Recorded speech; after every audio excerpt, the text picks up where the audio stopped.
नमस्कार दोस्तों, मेरा नाम है योग गुरु सुनील सिंह और मैं योगा लवर ट्रस्ट का फाउंडर हूं। आज मैं आपको बताऊंगा स्लाउच हंच रहने से क्या होता है, इससे हमारे शोल्डर्स की पोजीशन क्या हो जाती है, हमारे नेक में पेन क्यों होता है, हमारे बैक में पेन क्यों होता है, वो सारी बातें मैं आपको बताऊंगा।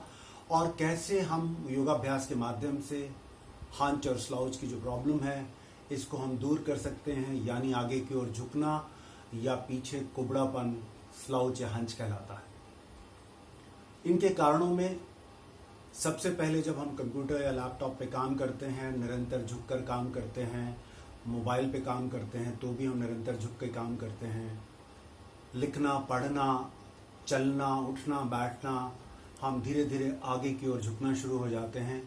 परिणाम स्वरूप क्या होता है कि हमारा पॉस्चर में स्लाउच या हंच बना आ जाता है, हमारा जो टॉर्सो होता है या हमारा शरीर जो होता है वो थोड़ा सा आगे की ओर झुका रहता है, हमारे कंधे आगे की ओर झुक जाते हैं। परिणाम स्वरूप हमें नेक में पेन होता है, बैक में पेन होता है, लोअर बैक पेन होता है और इसके अलावा हमें चक्कर आना, आंखों के आगे अंधेरा छाना और बहुत सारे अलग अलग रोग होना शुरू हो जाते हैं। मैं आपको बताऊंगा योग के कुछ अभ्यास। इन अभ्यासों को यदि आप निरंतर करते हैं तो आप देखेंगे कि आपकी जो ये समस्या है जड़ से दूर हो जाएगी। इसमें हम पहला जो अभ्यास करने जा रहे हैं बहुत सिंपल अभ्यास है, उसको हम योग में कहते हैं विपरीत नमन। यानी हम करते क्या हैं, अपने दोनों हाथों को पीछे की ओर ले जाकर और हम फिर नमन करते हैं इस तरह से। इससे क्या होता है, हमारे कंधे पीछे की ओर हो जाते हैं और परिणाम स्वरूप क्या होता है, धीरे धीरे हम इस अभ्यास को 30 सेकंड से शुरुआत कर धीरे धीरे हम इसको बढ़ा लेते हैं। पहला अभ्यास ये हुआ। उसके बाद आपको दूसरा अभ्यास क्या करना है, दूसरे अभ्यास में आपको क्या करना है, गोमुख आसन। सामान्य अवस्था में गोमुख आसन आपको कैसे करना है, लेफ्ट हैंड को पीछे ले जाना है और राइट हैंड को क्रॉस करते हुए दोनों हाथों को इस प्रकार से पीछे हमें पकड़ने की कोशिश करनी है। यथासंभव जितनी देर आप आसानी पूर्वक रह सकते हैं उतनी देर इस आसन को आप अभ्यास करते हैं। फिर उसी तरह दूसरी ओर से भी हम इसको अभ्यास करते हैं।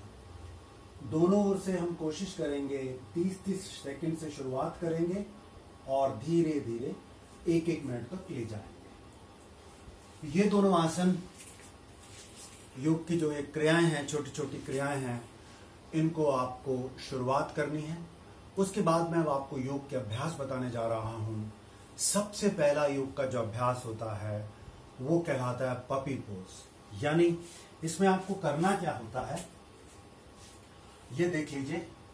सबसे पहले आप इस तरह से मार्जरी आसन में आ जाते हैं। दोनों पैरों के बीच में लगभग हिप्स के बराबर फासला होता है, दोनों हाथों के बीच में कंधों के बराबर फासला होता है।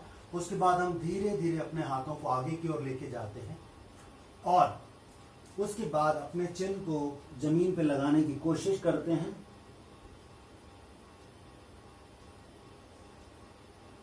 और जब आप नीचे रहते हैं तो मिनिमम 30 सेकेंड्स आपको रुकना होगा।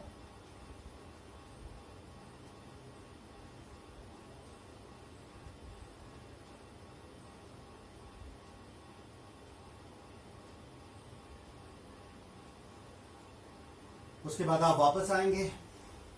इस आसन के आप 3 वेरिएशन करेंगे, यानी 3 बार इस आसन को आप करेंगे। उसके बाद नेक्स्ट हम करने जा रहे हैं उष्ट्रासन। योग में इसको कहा जाता है कैमल पोज। यानी इसमें हमारे शरीर की जो आकृति होती है उष्टनुमा हो जाती है, इसलिए हमारे ऋषियों ने इसका नाम रखा है उष्ट्रासन। इसमें हमें करना क्या होता है, दोनों पैरों के बीच में लगभग कंधों के बराबर फासला रखते हैं, दोनों पैरों के बीच में भी कंधों के बराबर फासला रखते हैं। उसके बाद हम क्या करते हैं, धीरे धीरे हाथों का सहारा लेकर पीछे की ओर जाते हैं और दूसरे हाथ को भी हम पीछे की ओर लेकर आते हैं। और जितना आसानी पूर्वक इस आसन में आप रुक पाते हैं उतना आप रुकेंगे। आपको लगता है मुश्किल हो रहा है, धीरे धीरे हाथों का सहारा लेकर और आप धीरे धीरे वापस आ जाएंगे। उस आसन को भी कम से कम आपको 3 बार अभ्यास करना है।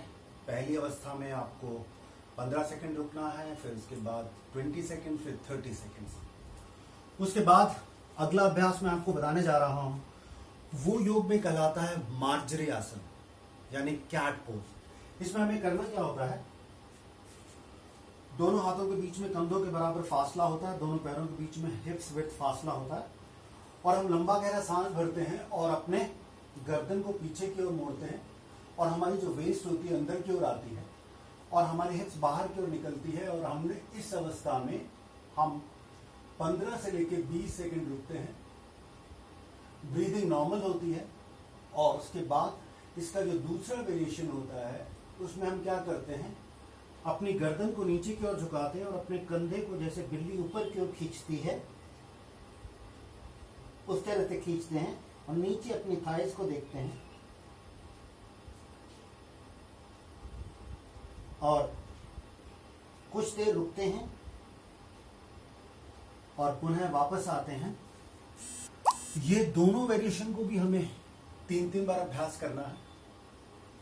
उसके बाद मैं आपको भुजंग आसन के वेरिएशन बताने जा रहा हूं। उनको यदि आप करते हैं तो आप देखेंगे कि आपकी जो हंच एंड स्लाउच की जो प्रॉब्लम है वो काफी हद तक दूर हो जाएगी।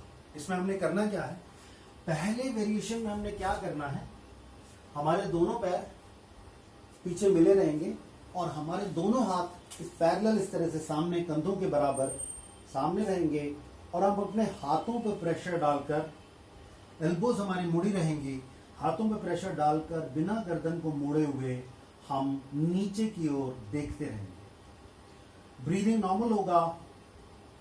इसको भी हम मिनिमम 30 सेकंड्स के 3 सेट्स करेंगे। सांस छोड़ते हुए नॉर्मल आए। उसके बाद नेक्स्ट जो होगा वो कहलाता है भुजंग आसन का वेरिएशन। आप अपने दोनों हाथ अपनी वेस्ट यानी अपनी कमर के नजदीक रखेंगे और फिंगर्स बैकवर्ड पॉइंटेड होंगी। और जब आप क्या करेंगे, लंबा गहरा सांस भरेंगे और अपने हाथों की हथेलियों को प्रेस करते हुए अपनी गर्दन को पीछे की ओर थ्रो करेंगे। वापस आएंगे। इसको भी हम 3 बार करेंगे। एक बार और मैं करके बता देता हूं।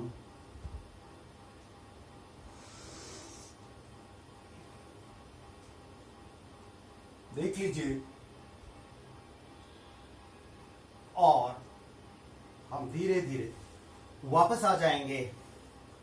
उसके बाद जो नेक्स्ट वेरिएशन है वो कहलाता है भुजंग आसन का वेरिएशन। नॉर्मल भुजंग आसन आपको करना है।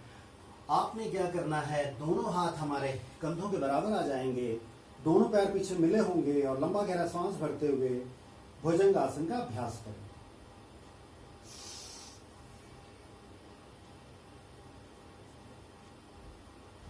तीस सेकंड तक रुकेंगे और धीरे धीरे सांस छोड़ते हुए वापस आ जाएंगे। एक बार और मैं करके बता दे रहा हूं।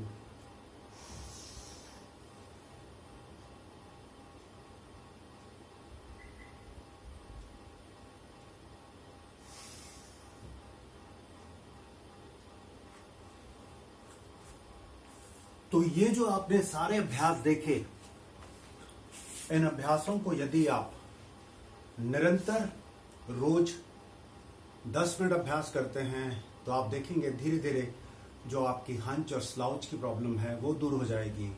उसके अलावा आपको क्या क्या लाभ होंगे, जिन लोगों को सर्वाइकल है, सर्वाइकल की समस्या ठीक हो जाएगी। जिन लोगों को फ्रोजन शोल्डर्स है उनकी समस्या ठीक हो जाएगी।